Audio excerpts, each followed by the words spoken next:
اعوذ باللہ من الشیطان الرجیم بسم اللہ الرحمن الرحیم ولم یکن لہ کفوا احد وقال جل وعلا یا ایہا الرسول کلوا من الطیبات واعملوا صالحا الوتر، السید، الطیب، یہ تینوں اللہ رب العالمین کے اسماء حسنی احادیث میں ثابت ہے۔ الوتر اللہ تعالیٰ کا ایک نام ہے۔ ابو ہریرہ رضی اللہ تعالیٰ عنہ سے روایت ہے کہ رسول اللہ صلی اللہ علیہ وسلم نے ارشاد فرمایا للہ 99 اسما، اللہ تعالیٰ کے 99 نام، 100 الا واحدہ، 100 میں ایک کم، لا يحفظها احد الا دخل الجنہ، کوئی اسے نہیں یاد کرے گا مگر یہ کہ جنت میں چلا جائے گا۔ وَهُوَ وِتْرٌ يُحِبُّ الْوِتْرَ، اللہ تعالیٰ وطر ہے اور وطر کو پسند فرماتا ہے۔ یہ حدیث صحیح بخاری 6410 میں ہے۔ اس حدیث میں محل استشہاد یہ ہے کہ اللہ رب العالمین نے اللہ کے ناموں کی گنتی جن کو یاد کرنے، معنی سمجھنے اور اس کے مطابق عمل کرنے پر جنت کی بشارت ہے، اس کی تعداد 99 بتائی، اور 99 کی جو گنتی ہے یہ وطر والی گنتی ہے، یعنی یہ وشم سنکھیا ہے۔ اسی لیے آخر میں کہا گیا وَهُوَ وِتْرٌ يُحِبُّ الْوِتْرَ، اللہ تعالیٰ وطر ہے اور وطر کو پسند فرماتا ہے۔ وطر کا معنی کیا ہے؟ وطر کہتے ہیں وہ اکیلی ذات جس کا کوئی ساجی و شریک اور مثال نہ ہو۔ دراصل یہ نام اللہ تعالیٰ کی وحدانیت کو بتانے کے لیے آیا ہے، اس سے اللہ تعالیٰ کی وحدانیت پر دلیل ملتی ہے۔ اسی لیے وَلَمْ يَكُنْ لَهُ كُفُوًا أَحَدٌ، اس کی تفسیر میں جو معنی بتایا گیا ہے وہی معنی الوتر کی تفسیر ہے۔ وَلَمْ يَكُنْ لَهُ كُفُوًا أَحَدٌ، اللہ رب العالمین کا کوئی بھی ساجی و شریک نہیں ہے۔ یہ کوئی بھی صرف زمین پہ نہیں، ساری کائنات میں جتنی بھی مخلوقات ہو سکتی ہیں کوئی بھی اللہ کا ساجی و شریک نہیں ہے۔ امام قرطبی اپنی ایک کتاب المفہم کے اندر وطر کا معنی بیان کرتے ہیں،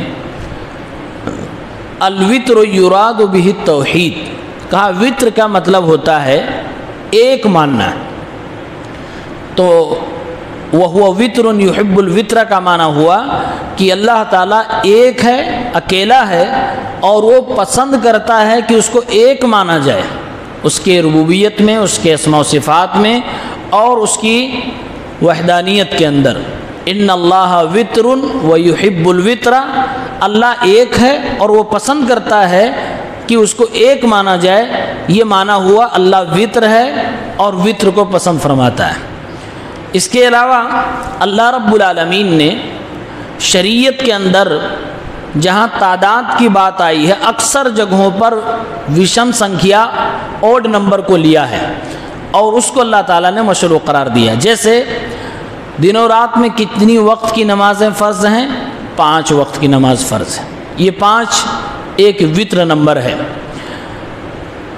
رات کی وطر کتنی رکعت ہے؟ 1 رکعت، 3 رکعت، 5 رکعت، 7 رکعت، 9 رکعت، ساری گنتیاں وطر نمبر ہے۔ اسی طرح سے اعضائے وضو جو ہم دھلتے ہیں 3 بار یہ، 3 بار یہ، 3 بار یہ بھی ایک وطر نمبر ہے۔ میت کو جو کفن دیتے ہیں اس میں بھی 3 کپڑا ہے۔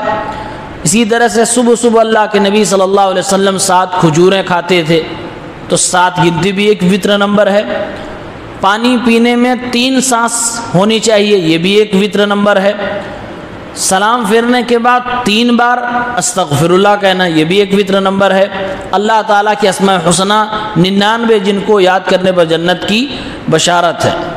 اسی لیے اللہ تعالیٰ کے اس نام سے بھی ہم اور آپ استدلال کرتے ہیں کہ وطر 1 رکعت بھی پڑھی جا سکتی ہے، چونکہ احناف کے ہاں وطر کم سے کم 3 رکعت ہے، 3 سے نیچے وہ لوگ آتے ہی نہیں ہیں اور مانتے بھی نہیں ہیں، جبکہ واضح حدیث موجود ہے۔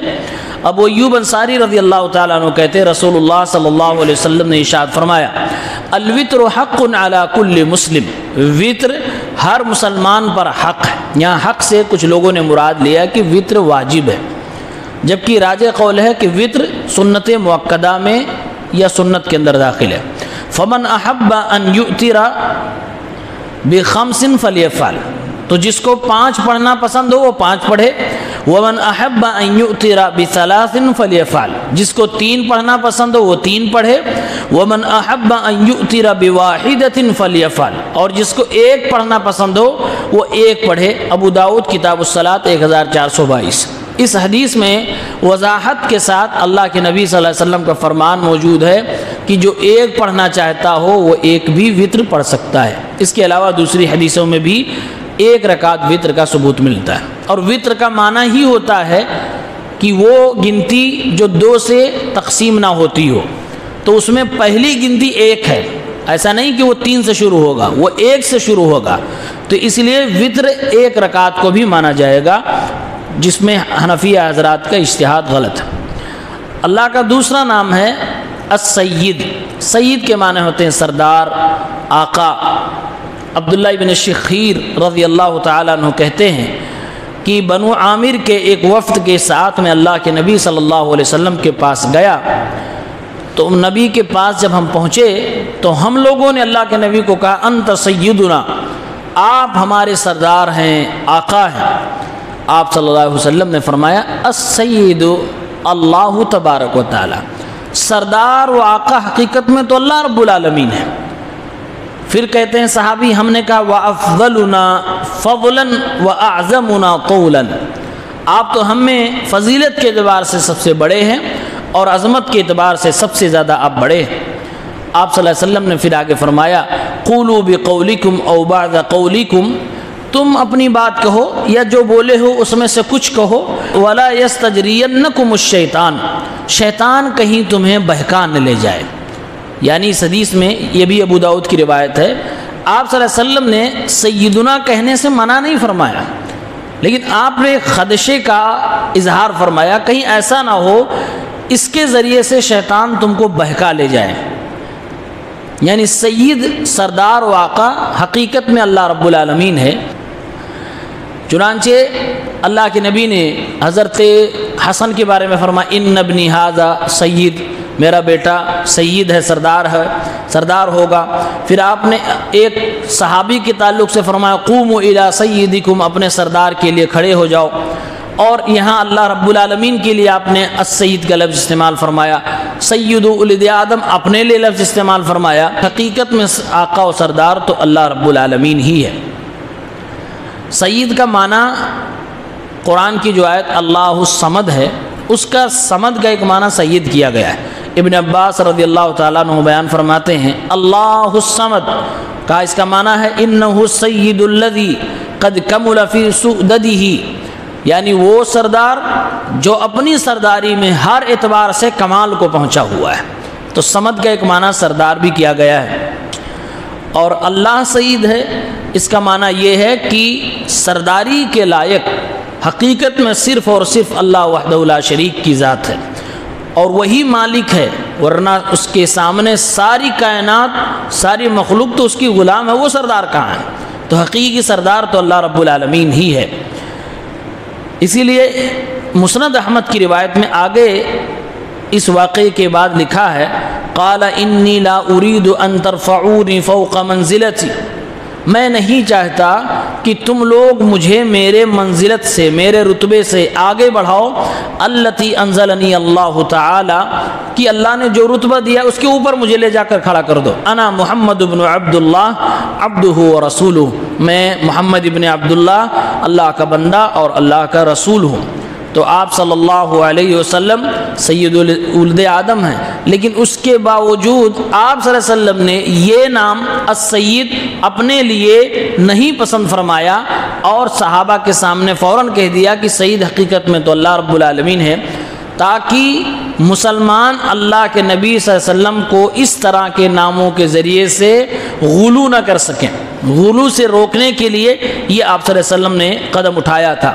اور دوسری بات یہ معلوم ہوئی کہ توحید کے معاملے میں اللہ کے نبی صلی اللہ علیہ وسلم بہت دور اندیش اور انتہائی زیادہ حساس ہوا کرتے تھے کہ آپ الفاظ میں بھی شرک کو برداشت نہیں کرتے تھے۔ ابھی شرک ہوا ہی نہیں ہے، خطرہ ہو رہا ہے کہ ہاں آگے ہو سکتا ہے، وہیں پر آپ صلی اللہ علیہ وسلم روک دے رہے ہیں تاکہ جو اصلی سرداری ہے وہ سرداری اللہ رب العالمین کے پاس ہی باقی رہے، باقی دنیا اللہ تعالیٰ کی غلام ہیں، اس کے بندے ہیں۔ تیسرا نام ہے الطیب۔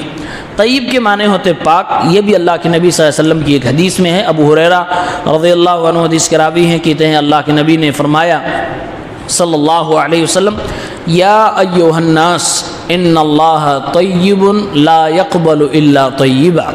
اے لوگوں، اللہ تعالیٰ طیب ہے اور سوائے طیب کے کسی چیز کو قبول نہیں فرماتا ہے۔ اللہ پاک ہے اور اللہ پاک چیزوں ہی کو قبول فرماتا ہے۔ اللہ تعالیٰ نے جو باتیں اپنے نبیوں کو کہی وہی باتیں اللہ مومنوں سے کہہ رہا ہے۔ یا ایھا الرسول کلوا من الطیبات واعملوا صالحا۔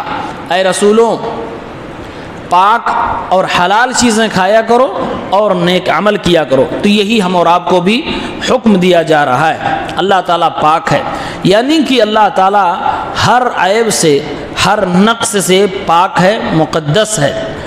اور طیب کی اصل ہے الطیب، اور پاک کہتے ہی اس کو ہے کہ جس سے گندگی کو ہٹا دیا جائے اور اس کو خوب پاک کر دیا جائے۔ تو گویا اللہ کے بارے میں جتنے بھی باطل عقیدے ہیں ان سارے عقیدوں سے اللہ رب العالمین کو پاک کیا جائے، اللہ تعالیٰ کو تمام عیب اور نقص سے پاک کیا جائے، یہی طیب کا تقاضا ہے۔ اور یہی ہے لیس کمثلہ شیء وہو السمیع البصیر، یہی ہے ولم یکن لہ کفوا احد۔ ہم لوگ التحیات پڑھتے ہیں، اس میں بھی طیبات لفظ آتا ہے، التحیات للہ والصلوات والطیبات، کہ اللہ رب العالمین کے لیے تمام پاکیزہ چیزیں ہیں۔ یہ پاکیزہ چیزیں کیا ہیں؟ علماء نے لکھا پاکیزہ چیزیں مطلب کلمات، افعال و صفات اور اسماء ساری کی ساری جو اللہ کی ہیں یہ سب کی سب پاک ہے۔ لا يقبل الا طیبا، اللہ پاک ہے، سوائے پاک کے کسی چیز کو قبول نہیں فرماتا ہے۔ اس کا مطلب یہ ہوا کہ جو بھی چیز بندہ اللہ کے سامنے پیش کرتا ہے عبادت کی شکل میں، اگر وہ چیز پاک ہے تب تو اللہ تعالیٰ قبول کرے گا، اگر وہ پاک نہیں ہے تو اللہ قبول نہیں فرمائے گا۔ یہ ہر جگہ اپلائی ہوگا۔ قرآن میں اللہ تعالیٰ نے چیزوں کو دو کیٹیگری میں کر دیا، ایک طیب یعنی پاک اور دوسری کیٹیگری خبیث کی۔ فرمایا قل لا یستوی الخبیث والطیب، خبیث چیزیں اور پاک چیزیں برابر تو نہیں ہو سکتی، گرچہ خبیث چیزیں بہت زیادہ ہوں اور تم اس سے انسپائر ہو جاؤ، تم اس سے متاثر ہو جاؤ، چاہے جتنی تعداد میں ہو، لیکن یہ برابر تو نہیں ہو سکتی ہے۔ گویا کہ اللہ رب العالمین نے دو کیٹیگری بنائی، ایک پاک کی اور ایک خبیث ناپاک کی۔ تو اللہ نے فرمایا پاک تھوڑا ہوگا تب بھی وہ میرا ہی ہے اور میں اسے ہی قبول کروں گا، اور اگر کوئی چیز خبیث ہے، چاہے عقیدہ ہو چاہے عمل ہو، اس کے ماننے والے لاکھوں کروڑوں اربوں ہوں، میں اسے نہیں پسند کرنے والا، چاہے تم اس سے متاثر ہی کیوں نہ ہوتے ہو۔ تو اللہ رب العالمین عقائد میں بھی صاف ستھرے اور پاک عقیدوں کو قبول کرتا ہے، احکام میں بھی اللہ صاف ستھرے اور پاک عقیدوں کو قبول کرتا ہے، اعمال میں بھی انہی عملوں کو اللہ قبول فرماتا ہے جو پاک ہیں، اور پاک عمل وہ ہے جو خالص توحید کے مطابق ہو اور اللہ کے نبی صلی اللہ علیہ وسلم کی سنت مطہرہ کے مطابق ہو۔ یہ معنی ہے ان اللہ طیب لا يقبل الا طیبا، اللہ رب العالمین پاک ہے اور اللہ پاک چیزوں کو قبول فرماتا ہے۔ اس حدیث کو بیان کر کے آپ صلی اللہ علیہ وسلم نے وہ مسافر کا واقعہ بیان کیا ہے کہ ایک مسافر تھا، وہ دور دراز سفر میں تھا، اس کو حاجت پڑی اور وہ اللہ سے دعا مانگتا ہے، اللہ رب العالمین اس کی دعا کو نہیں قبول کرتا۔ کیوں؟ اس لیے کہ اس نے ناپاک غذائیں کھائی تھیں، حرام غذائیں کھا کھا کے اس کا بدن پلا تھا، تو اللہ کے نبی نے فرمایا کیسے اللہ تعالیٰ اس کی دعا کو قبول کر لے گا جبکہ اس کے بدن کا گوشت بھی حرام ہے، اس کا کپڑا بھی حرام ہے، اس لیے اللہ تعالیٰ اس کی دعا کو قبول نہیں فرمائے گا۔ تو اس کا ایک معنی یہ بھی ہوا کہ دعا کی قبولیت کے لیے کہ انسان حلال غذا کھایا کرے۔ اسی لیے کئی علماء ایسے ہیں جو نیک عمل کی شرطوں میں سے ایک شرط یہ بھی لکھتے ہیں کہ انسان کی روزی حلال ہو۔ نیک عمل کی جو قبولیت کی شرطیں ہیں کہ ایمان ہو اور اس توحید ہو اور اللہ کے نبی کی سنت کے مطابق ہو، وہیں پر یہ بھی ذکر کرتے ہیں کہ حلال روزی کھا کر وہ آدمی نیک عمل کر رہا ہو، تب اللہ تعالیٰ قبول فرمائے گا۔ اور دلیل میں یہی حدیث پاک پیش کرتے ہیں ہم۔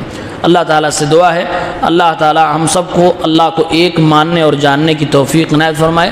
حقیقی طور پہ اللہ ہی سید ہے، اللہ تعالیٰ کو سید ماننے کی توفیق دے۔